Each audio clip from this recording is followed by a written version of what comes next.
বুথের ভিতরে মোবাইল নিয়ে যাওয়া যাবে না। আপনি একজন এজেন্ট, আপনার নির্বাচন কমিশনের গাইডলাইন পড়া উচিত। আগের সময় চলে গেছে, এটা নতুন ভারত, একেবারে সুষ্ঠুভাবে ভোট হবে। বুথের ভিতরে ফোন নিয়ে ঢুকতে গিয়ে তৃণমূলের এজেন্ট বাধা দিলেন, মানে তৃণমূলের এজেন্টকে বাধা দিলেন জওয়ান। তিনি বলছেন, নয়া ভারত মে ইয়ে সব নেই চলেগা। বুথে তৃণমূল নেতাকে ভাগাচ্ছে জওয়ান। এক ঝলকে সেই ভিডিওটা দেখুন আগে। खराब हो गया समाचार तो मिस्त्री को मैंने कॉल किया था। नहीं, पहले तो आपको अंदर में मोबाइल लेके नहीं आना है। बूथ पर क्यों आप एजेंट है, आप सुनो मेरा भाई, आप एजेंट है, आपको इलेक्शन कमिश्नर का गाइडलाइंस पढ़ना चाहिए, तभी तो आप एजेंट बनने का क्वालिफाइड है। ठीक है, आप इंग्लिश समझ में आता है? नहीं हिंदी इसको बोलो ना। मूर्खा जब बहुत ये मूर्खा। एजेंट बनेगा तो इसको इलेक्शन कमिश्नर का गाइडलाइंस पूरा पढ़ना है, तब आपको एजेंट बनता है। अब बिना गाइडलाइंस पढ़ के ऐसे चलेगा? ये सुनो, ये 1990, 80, 2000, 2050 का जमाना चला गया। अभी नया भारत चला, एकदम फ्री एंड क्लियर इलेक्शन होगा। ठीक है, ऐसे नहीं करना है। मोबाइल कोई लेके नहीं आएगा, ठीक है मेरा माँ? अभी से कोई कुछ नहीं होगा। কোন বের করে দিল, কিন্তু আছে, চলুন দেখুন গা, চলুন দেখুন টিএমসি का एजेंट। खराब हो गया। সেন্ট্রাল ফোর্সের জওয়ানের এই অ্যাটিটিউডটা আমার দারুণ লাগলো। বলছেন যে আগেকার দিন চলে গেছে, ইয়ে নয়া ভারতে একেবারে সুষ্ঠুভাবে নির্বাচন হবে। বীরভূমের বোলপুর বিধানসভা কেন্দ্র থেকে উঠে আসা একটি ভিডিও ঘিরে চাঞ্চল্যের সৃষ্টি হয়েছে। গণতান্ত্রিক প্রক্রিয়ার স্বচ্ছতা নিয়ে যখন প্রশ্ন উঠছে, ঠিক তখনই এই ঘটনাটি নতুন করে আলোচনার কেন্দ্রবিন্দুতে এসেছে। ঘটনাটি ঘটেছে বোলপুরের মনোহর অঞ্চলের 153 নম্বর বুথে। ভাইরাল হওয়া ভিডিওতে দেখা যাচ্ছে এক ব্যক্তি, যিনি তৃণমূল কংগ্রেসের পোলিং এজেন্ট বলে দাবি করা হচ্ছে, মোবাইল ফোন পকেটে নিয়ে বুথের ভেতরে প্রবেশ করেছেন এবং দীর্ঘ সময় ধরে সেখানে অবস্থান করছেন। নির্বাচন কমিশনের স্পষ্ট নির্দেশিকা অনুযায়ী ভোট গ্রহণ কেন্দ্রে মোবাইল ফোন বহন বা ব্যবহার সম্পূর্ণ নিষিদ্ধ। ফলে এই ঘটনাকে ঘিরে স্বাভাবিকভাবেই প্রশ্ন উঠতে শুরু করে। ভিডিও অনুযায়ী বুথে উপস্থিত এক সচেতন ভোটার প্রথমে বিষয়টি লক্ষ্য করেন এবং তৎক্ষণাৎ প্রতিবাদ জানান। তার অভিযোগের ভিত্তিতে কেন্দ্রীয় বাহিনীর জওয়ানদের খবর দেওয়া হয়। এরপর ঘটনাস্থলে পৌঁছে সিআরপিএফ জওয়ানরা পরিস্থিতি নিয়ন্ত্রণে আনেন। জওয়ানদের হস্তক্ষেপের পরই পরিস্থিতি নাটকীয় মোড় নেয়। অভিযুক্ত পোলিং এজেন্টকে নির্বাচন কমিশনের নিয়মাবলী স্পষ্টভাবে বুঝিয়ে দেওয়া হয়।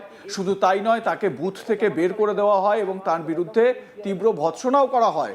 জওয়ানদের কড়া অবস্থান স্পষ্ট করা হয়েছে, মানে জওয়ানরাই তারা বুঝিয়ে দেন যে কি করতে হবে এবং এটাও তারা বুঝিয়ে দেন নিয়ম ভাঙার কোনো সুযোগ নেই, তা সে যাই করুক না কেন। আরো একবার আপনাদের এই ভিডিওটি দেখাই, দেখুন। खराब हो गया समाचार तो मिस्त्री को मैंने कॉल किया था। नहीं, पहले तो आपको अंदर में मोबाइल लेके नहीं आना है। बूथ पर क्यों आप एजेंट है, आप सुनो मेरा भाई, आप एजेंट है, आपको इलेक्शन कमिश्नर का गाइडलाइंस पढ़ना चाहिए, तभी तो आप एजेंट बनने का क्वालिफाइड है। ठीक है, आप इंग्लिश समझ में आता है? नहीं हिंदी इसको बोलो ना। मूर्खा जब बहुत ये मूर्खा। एजेंट बनेगा तो इसको इलेक्शन कमिश्नर का गाइडलाइंस पूरा पढ़ना है, तब आपको एजेंट बनता है। अब बिना गाइडलाइंस पढ़ के ऐसे चलेगा? ये सुनो, ये 1990, 80, 2000, 2050 का जमाना चला गया। अभी नया भारत चला, एकदम फ्री एंड क्लियर इलेक्शन होगा। ठीक है, ऐसे नहीं करना है। मोबाइल कोई लेके नहीं आएगा, ठीक है मेरा माँ? अभी से कोई कुछ नहीं होगा। কোন বের করে দিল, কিন্তু আছে, চলুন দেখুন গা, চলুন দেখুন টিএমসি का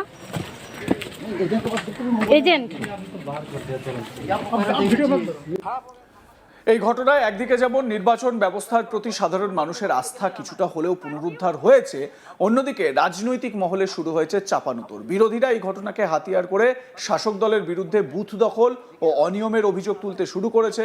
যদিও তৃণমূল কংগ্রেসের তরফে এখনো পর্যন্ত এই বিষয়ে আনুষ্ঠানিক কোনো প্রতিক্রিয়া পাওয়া যায়নি।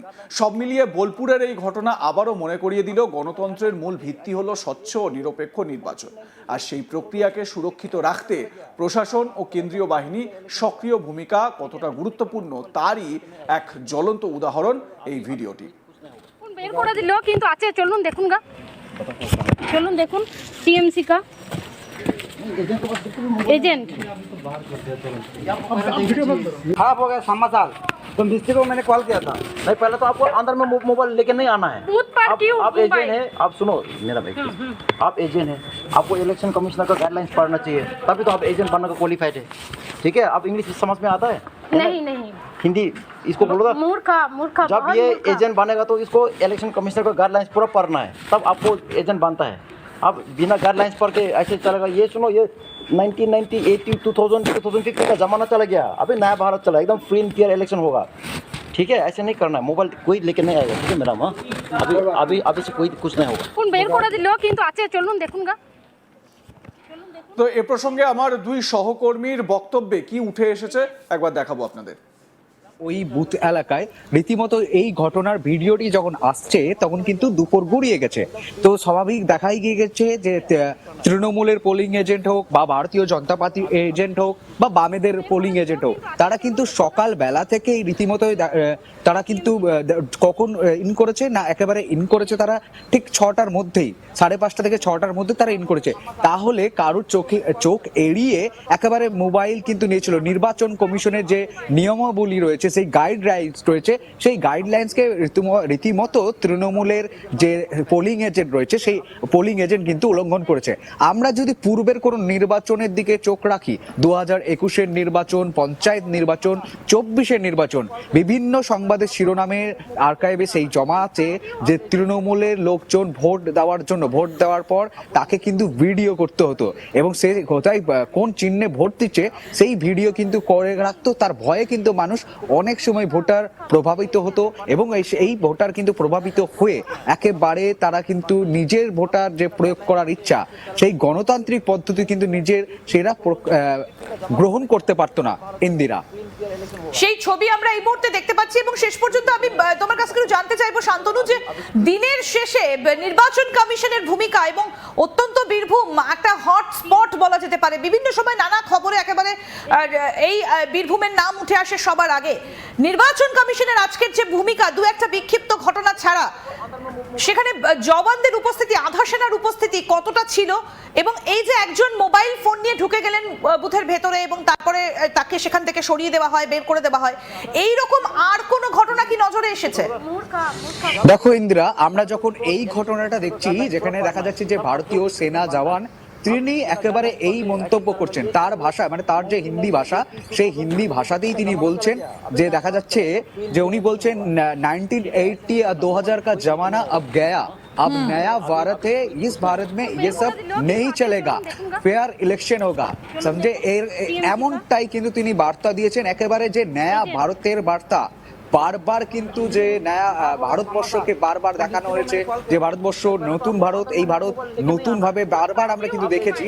সেই একেবারে নয়া ভারতের যে মন্তব্য, সেই মন্তব্য করাতে এই ভিডিওটা কিন্তু বিশেষ করে ভাইরাল হয়েছে নেটিজনদের কাছে এবং দেশের সকল যারা দেশবাসী, যে দেশের যে মানুষজন যারা দেশকে ভালোবাসেন, তারা কিন্তু এই ভিডিওটিকে সমর্থন করছেন এবং সাথে সাথে বলছেন যে এই যে নির্বাচন কমিশনের যে ভূমিকা, এই সমস্ত বুথ, এই সমস্ত সেনা জওয়ানদের যে ভূমিকা, এই ভূমিকা দেখে কিন্তু মানুষ ওই বুথ এলাকার, যে আমরা যদি আলোচনা করি বোলপুর বিধানসভা কেন্দ্রের যে মনোহরপুর বুথ, সেই মনোহরপুরের বুথের এই ভূমিকাতে সেনা জওয়ানের ভূমিকা একদম প্রশ্ন।